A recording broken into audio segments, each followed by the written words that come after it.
Good morning, students. In our last part of discharge of contract video, the first part, we see how the contract can be discharged by performance, by mutual consent, by subsequent impossibility. In subsequent impossibility, we understood that there are two type of subsequent impossibility. One is inherent, जो पहले से ही possible नहीं हो सकती है at the time of agreement, making of agreement, और दूसरी that will be supervening impossibility, जो कि बाद में अराइज होती है। सुपरवेनिंग इम्पॉसिबिलिटी का सिंपल मीनिंग है कि जो चीज़, अब कोई चीज़ परफॉर्म करना अब पॉसिबल ही नहीं है इन एनी कंडीशन, उसे कहते हैं supervening impossibility, right. But every time or for some exceptions you can't give the excuse of supervening impossibility। कुछ ऐसी चीज़ें हो सकती है कि जहाँ पे आप सुपरवेनिंग इम्पॉसिबिलिटी है ऐसा नहीं बोल सकते, right. Those exceptions are impossibility does not discharge contract, right। what I said, impossibility does not discharge contract, ऐसे कुछ exceptions है। so what are those exceptions? First is difficulty of performance। Difficulty of performance means अगर आपको कोई चीज़ करने में परेशानी हो रही है, if you did some contract and now you find that is this contract is very much expensive और मुझे अब कम प्रॉफिट हो रहा है, तो इसलिए मैंने ये अब कॉन्ट्रैक्ट परफॉर्म नहीं करना चाहिए, तो that is called as difficulty of performance. तो डिफ़िकल्टी ऑफ परफॉर्मेंस अगर आपको हो रही है तो आप ये एक्सक्यूज देके उसको सुपरवेनिंग इम्पॉसिबिलिटी नहीं बोल सकते हो और वो कॉन्ट्रैक्ट से डिस्चार्ज नहीं हो सकते हो, राइट। फॉर एग्जाम्पल, अगर आप ये बोलना चाहते हो कि भाई आपने जब एग्रीमेंट किया तब आपने सब चीज़ें देख ली थी, प्रॉपरली रेट वगैरह डिसाइड कर लिए थे, और आपने एक काम करने का, किसी का एक वर्क करने का, सर्विस देने का एक प्रॉमिस किया और आप दोनों ने कॉन्ट्रैक्ट किया। अब धीरे धीरे काम कंप्लीट करते करते आपको ध्यान में आया कि नाउ ये बहुत ज़्यादा डिफ़िकल्ट है, महंगा भी पड़ रहा है और मुझे प्रॉफिट ज़्यादा नहीं मिल रहा है, तो मैं ये रीज़न दे के मेरे कॉन्ट्रैक्ट से डिस्चार्ज नहीं हो सकता हूँ। That is called as difficulty of performance and that is a exception from supervening impossibility. Second point is commercial impossibility। what is commercial impossibility? it means that if the contract is performed it will result in a loss to the promiser, जिसने promise किया था। For example, मैंने अगर मेरा घर किसी को paint करने के लिए दिया है, राइट, वो एक कॉन्ट्रैक्ट हो गया। Now while making the contract उसको मैंने टाइम लिमिट भी दिया था, उसके साथ प्राइस भी डिसाइड कर लिया था, और सब चीज़ें डिसाइड करने के बाद हमारा कॉन्ट्रैक्ट शुरू हो गया। अब जिसने प्रॉमिस किया था, दैट इज़ पेंटर, उसको लग रहा है कि ये मुझे लॉस में जाने वाला है, तो because of commercial impossibility to perform a contract does not discharge, right.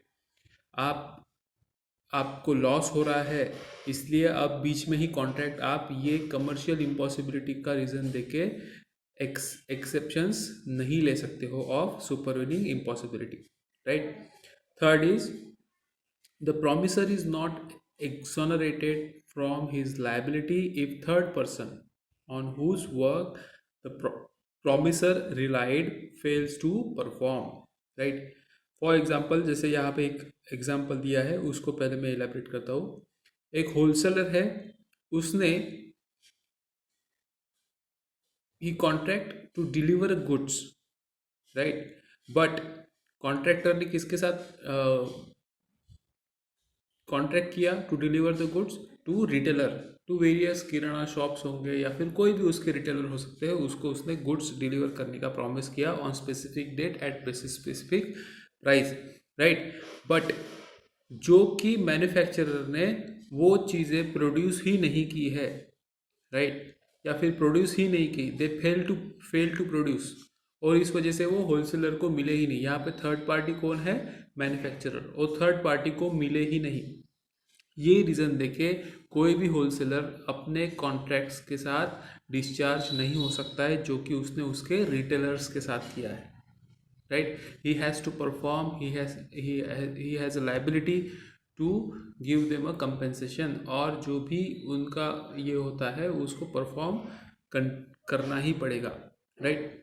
With mutual consent बोलिए, या फिर अगर म्यूचुअल कंसेंट नहीं हुआ तो यहाँ पे ब्रीच भी अराइज हो सकता है।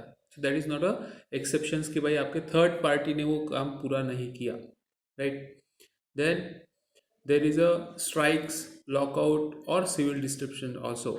These are the reasons कि जो रीज़न देके आप आपके कॉन्ट्रैक्ट से डिस्चार्ज नहीं हो सकते हो। अभी हमें पता है कि लॉकडाउन एक ये वर्ड है कि जो बहुत ज़्यादा आपके दिमाग में अभी बैठ गया है, जो कि न्यू वर्ड था अपने लिए, राइट। पहले हम स्ट्राइक्स ही सुनते थे, राइट, संप ज्याला म्हणतात, right.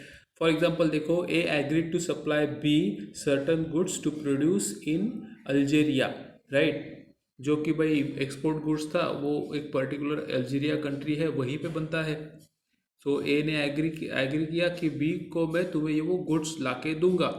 The goods could not be produce because of riots and civil disruption in that country. वहाँ पे बहुत ज़्यादा राइट्स हुए और डिस्ट्रप्शन हुआ, सिविल डिस्ट्रप्शन, इस वजह से वो प्रोड्यूस ही नहीं हुए, राइट। तो ये एक्सक्यूज देके आप वो कॉन्ट्रैक्ट से बाहर नहीं निकल सकते हो, right. You have to perform that contract, और you have to give him a compensation और whatever is the suggested by the law, right. So these are the exceptions. Then the last is failure of one of the object. If the contract is made on several purpose, जैसे आपने अलग अलग reason के लिए contract दिया है। For example किसी engineer को आपने आपका घर भी कंस्ट्रक्शन करने को बोला है, उसको पेंट करने को भी बोला है, आपने उनको बोला है कि भाई आप इसका इंटीरियर डिज़ाइनिंग भी कर दो, तो उसने काम शुरू किया, आप अच्छे से पेमेंट भी कर रहे हो, सब कॉन्ट्रैक्ट प्रॉपरली चल रहा है। बट एट द एंड उसने बोल दिया कि भाई इंटीरियर डिज़ाइनिंग मैं नहीं कर पाऊँगा, राइट, और बाकी सब मैंने करके दिया है, तो मुझे मेरा पेमेंट कर दीजिए।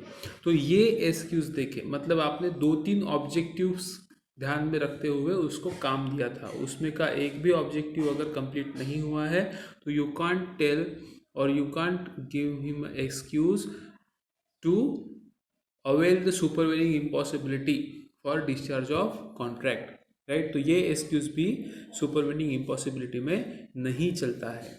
Then there is a fourth type of discharge of contract.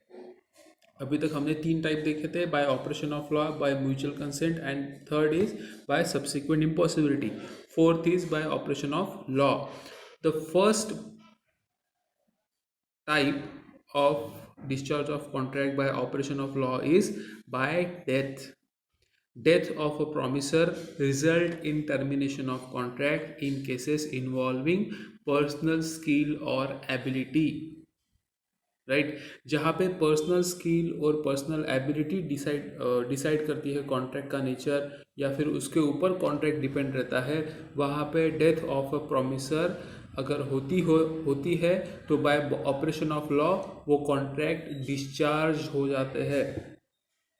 कोई अगर फेमस सिंगर है, राइट, उसने अगर आने वाले 50 फिल्मों में 50 गाने के लिए कॉन्ट्रैक्ट करके रख दिया है, राइट, और suddenly because of some illness वगैरह वगैरह उसका डिमाइस हो जाता है, उसकी डेथ हो जाती है, राइट। सो जो भी 50 कॉन्ट्रैक्ट उसने आगे आने वाले फिल्म म्यूजिक डायरेक्टर्स के साथ किए हैं, प्रोड्यूसर्स के साथ किए हैं, वो डिस्चार्ज हो जाएंगे bye operation of law, because उसकी क्वालिटी, उसका स्किल उसी के पास था। अब फॉर एग्जांपल उसने अगर वो कॉन्ट्रैक्ट किया है तो आप उसके बेटे से या फिर बेटी से वो क्लेम नहीं कर सकते कि भाई अब तू तेरे पिताजी का गाना गा के दिखा, right, because it is only a personal skill, उसकी पर्सनल एबिलिटी थी और उसके एबिलिटी पे, स्किल पे ही वो कॉन्ट्रैक्ट किए गए थे। You can't claim for their performance from their family, right, or their whatever who is the nominee of that person, right. Second is by insolvency. The Insolvency Act provide for discharge of contract under a certain circumstances, right. कुछ circumstances के अंदर अगर आप insolvent हो जाते हैं, दिवालिया हो जाते हैं, तो बाय ऑपरेशन ऑफ लॉ आप सभी कॉन्ट्रैक्ट से डिस्चार्ज हो जाते हो। रिसेंटली आपको बहुत सारे एग्जांपल दिख जाएंगे, अगर आपने प्रॉपरली अगर सर्च किया तो बहुत सारे ऐसे बड़े बड़े सीईओज है, वेल रिनाउंड एंटरप्रेन्योर्स है, लोग हैं, बिजनेसमैन है कि बिकॉज ऑफ इंसॉल्वेंसी वो सभी कॉन्ट्रैक्ट से डिस्चार्ज हो गए, बट उसके प्रोवाइड में उनको बहुत कुछ पे भी करना पड़ा है, right. It is not that much easy, इसलिए there is word under certain circumstances only. Third is by merger, when between the same parties a new contract is entered into and a security of higher degree or a higher kind is taken, the previous contract merger in the higher security। इसका meaning ये होता है, for example करके एक आपको बताता हूँ, जैसे रिसेंटली अभी रिलायंस और फ्यूचर रिटेल के बीच में मर्जर होने वाला है, टेक ओवर ही है वन काइंड ऑफ। तो ऑब्वियसली है कि अब तक अगर उनके बीच में कोई अगर डील रहते थे कि फॉर एग्जांपल रिलायंस ट्रेड में फ्यूचर ग्रुप के कुछ प्रोडक्ट्स हम सेल के लिए रखेंगे, राइट, तो ये एक नॉमिनल कॉन्ट्रैक्ट हो गया, जहाँ पे आप रिलायंस ट्रेड में अगर जाते हो तो आपको फ्यूचर रिटेल के प्रोडक्ट्स के कुछ प्रोडक्ट वहाँ पे मिलेंगे, ये हो गया एक कॉन्ट्रैक्ट। बट अब ये दोनों पार्टीज में एक और हायर डिग्री ऑफ मर्जर हो रहा है, हायर डिग्री ऑफ परफॉर्मेंस हो रहा है, हायर डिग्री ऑफ कॉन्ट्रैक्ट हो रहा है, कि जिसमें रिलायंस ट्रेंड फ्यूचर ग्रुप को टेक ओवर कर ले रहा है। Now it is totally authority of Reliance trend कि वो जो चाहे वो उनके फ्यूचर ग्रुप के प्रोडक्ट्स अपने रिलायंस ट्रेंड में रख सकता है। मतलब यहाँ पे क्या हो गया, by merger, by operation of law, ये कॉन्ट्रैक्ट, पुराने कॉन्ट्रैक्ट डिस्चार्ज हो गए, right. Then fourth is by the unauthorized alteration of terms of a written document. अगर ऐसा कुछ अगर ये हो जाता है कि बिकॉज ऑफ कुछ रिटर्न डॉक्यूमेंट्स में अगर अल्टरेशन हो जाता है, गलती टेक्निकल एरर हो जाते हैं, तब भी बाय ऑपरेशन ऑफ लॉ वो कॉन्ट्रैक्ट डिस्चार्ज होता है। Where any of the parties alter any of the terms of a contract without seeking the consent of a party to it, the contract terminates. अगर किसी एक party ने जो आपने promise किया था उसके हिसाब से कुछ भी, एक भी alteration without consent of the other party, अगर उस कॉन्ट्रैक्ट में रिटर्न अल्टरेशन किए हैं, टेक्निकल एरर्स क्रिएट किए हैं, तो उसको कॉन्ट्रैक्ट को bye operation of law terminate किया जाता है, राइट। इसीलिए कोई भी कॉन्ट्रैक्ट करते वक्त हमारे पास प्रूफ रहना बहुत ज़्यादा ज़रूरी होते हैं। इसलिए फॉर आपने प्रॉपर्टी परचेस करते वक्त इसार चिट्ठी देखा होगा, चेक के जेरॉक्स निकाल के रखते हैं, और n number of things, property के पेपर्स देखते हैं, each and every things properly check किया जाता है, right. Then these are the operation of law. Then fifth method, that is more